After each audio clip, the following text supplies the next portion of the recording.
اگر خلاصہ کرنا چاہیں نا شعبان المعظم کے اعمال کا تو 3 اعمال ہیں بنیادی طور پر جس کی بہت تاکید ہے. واجبات کے علاوہ 3 اعمال بار بار کثرت کے ساتھ تاکید ہے: روزہ رکھنا، استغفار کرنا اور صدقہ دینا. رسول اللہ صلی اللہ علیہ وآلہ وسلم فرماتے تھے کہ یہ میرا مہینہ ہے. حضور کا سبحان اللہ. پس تم بھی اپنے پیغمبر کی محبت میں اور خدا متعال سے تقرب حاصل کرنے کے لیے اس مہینے میں روزہ رکھو. اس مہینے کے روزے کی خاص بار بار مختلف روایات میں یہ بات آئی ہے. اس کی خصوصیت یہ ہے کہ پیغمبر سے محبت کرتے ہوئے ان کی خاطر روزہ رکھو. جب جناب رسول خدا صلی اللہ علیہ وآلہ وسلم شعبان کا چاند دیکھتے تھے تو منادی کو امر فرماتے تھے کہ مدینے میں جا کر ندا کر دو کہ اے مدینہ کے رہنے والوں، جناب رسول اللہ صلی اللہ علیہ وآلہ وسلم کی طرف سے میں پیغام لے کر آیا ہوں. یہ پیغام آج گویا ہم آپ سب کے لیے کہ حضور فرماتے ہیں اے لوگوں خبردار، شعبان کا مہینہ میرا مہینہ ہے. اللہ اکبر. یعنی یہ حضور اس پر گویا فخر فرما رہے ہیں. مدینہ میں جا کر اعلان کیا کرتا تھا منادی کہ حضور نے یہ کہا ہے کہ شعبان کا مہینہ میرا مہینہ ہے، بس خدا تعالیٰ اس پر رحمت فرمائے جو میری مدد کرے اس مہینے میں. حضور کی مدد کون کر سکتا ہے؟ ہماری اور آپ کی حیثیت کیا ہے کہ ہم حضور کے مددگار بن سکیں؟ پوچھا جاتا ہے یا رسول اللہ آپ کی مدد کیسے ہوگی؟ فرمایا کہ جو اس مہینے میں روزہ رکھے وہ رسول اللہ صلی اللہ علیہ وآلہ وسلم کا مددگار ہے. سبحان اللہ. یہاں تک کہ جو شخص قتل حرام کا مرتکب ہوا ہو، یعنی نعوذ باللہ من ذالک کسی نے قتل کر دیا ہو، اتنا بڑا گناہ کبیرہ، اور پھر شعبان المعظم کا روزہ رکھے تو اسے بھی شعبان کا روزہ فائدہ پہنچائے گا. سبحان اللہ. یعنی اسے بھی امید رکھنی چاہیے کہ شاید وہ بخشا جائے گا.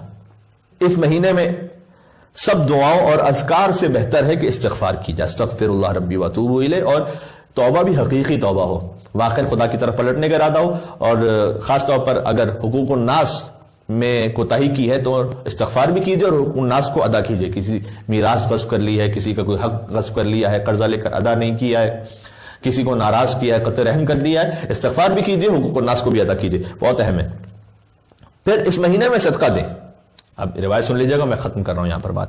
اس مہینے میں صدقہ دیں اگرچہ کھجور کے آدھے دانے کی مقدار ہی کیوں نہ ہو. یہ بالکل بیئر منیمم بتایا گیا ہے. ماشاءاللہ جو ہمارے سننے والے تقریباً جہاں تک آواز جا رہی ہوگی مجھے اتنا تو اطمینان ہے کہ سب اس سے زیادہ صاحب حیثیت ہوں گے کہ کھجور کے آدھے دانے کے برابر وہ صدقہ دیں. اس سے بہتر ہی انشاءاللہ وہ دے پائیں گے.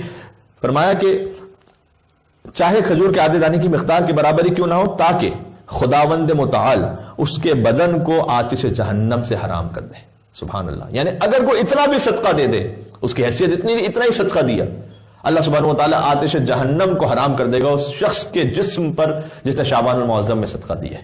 بہت اہم عمل ہے.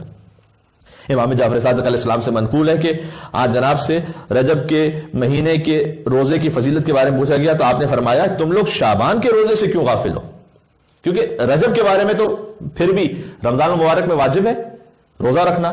رجب المرجب میں دل خود بخود آمادہ ہوتا ہے روزے کی طرف. شعبان درمیان میں وہ روزوں کے حوالے سے اس میں کوتاہی ہو جاتی ہے. تو امام نے کہا کہ تم لوگ کیوں غافل ہو؟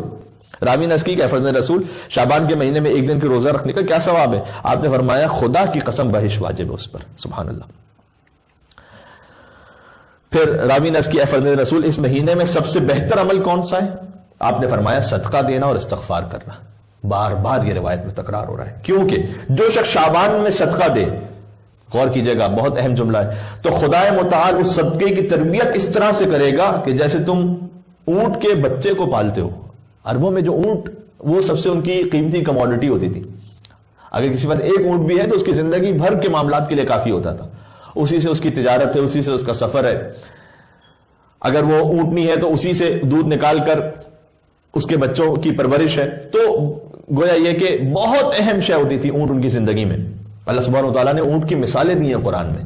افلا ينظرون الى الابل كيف خلقت والى السماء كيف رفعت. کیا خدا کی شان ہے. کیا تم نہیں دیکھتے کہ ہم نے اونٹ کو کیسے خلق کیا ہے، اور کیا تم نہیں دیکھتے کہ ہم نے آسمان کو کیسے بلند کیا ہے. ایک اونٹ کی مثال دی، ایک اوپر آسمانوں کی مثال دی. یعنی اللہ سبحانہ وتعالیٰ ہر قسم کے انسان کو مخاطب کرنا چاہتا ہے. اگر کوئی عرب قرآن کو پڑھ رہا ہے اس کے لیے اونٹ زیادہ ملموس مثال ہے. اگر کوئی سائنٹسٹ کوئی فلسفی نظام کائنات کے بارے میں غور کرنا چاہتا ہے کہ تم دیکھو آسمان کو ہم نے کیسے بلند کیا. تو اونٹ بہت اہم شے ہوتی تھی. امام نے فرمایا کہ اگر کوئی شعبان میں صدقہ دے تو اللہ اس کی ایسے تربیت کرے گا جیسے تم لوگ اونٹ کے بچے کی تربیت کرتے ہو، یہاں تک کہ وہ قیامت کے دن کتنا بڑا ہوگا. قیامت کے دن احد کے پہاڑ کے برابر جتنا ہو کر اس کے مالک کو واپس لوٹایا جائے گا. سبحان اللہ. اس مہینے میں بہت زیادہ صلوات پڑھیں خود، اللہم صلی علی محمد وآل محمد. ہر گفتگو میں آپ کے سامنے عرض کرتا ہوں کہ ہم آپ کو یہاں پر مس کر رہے ہوتے ہیں، اس لیے کہ جب خاص طور پر صلوات کی کوئی بات آتی ہے تو مجھے یقین ہے کہ آپ اپنے گھروں میں یقیناً ذکر صلوات پڑھتے ہوں گے، لیکن تو یہاں پر بیٹھ کر جو آپ کی اجتماعی صلوات ہوتی تھی اس کی آوازوں سے ہم اس وقت کم سے کم محروم ہیں.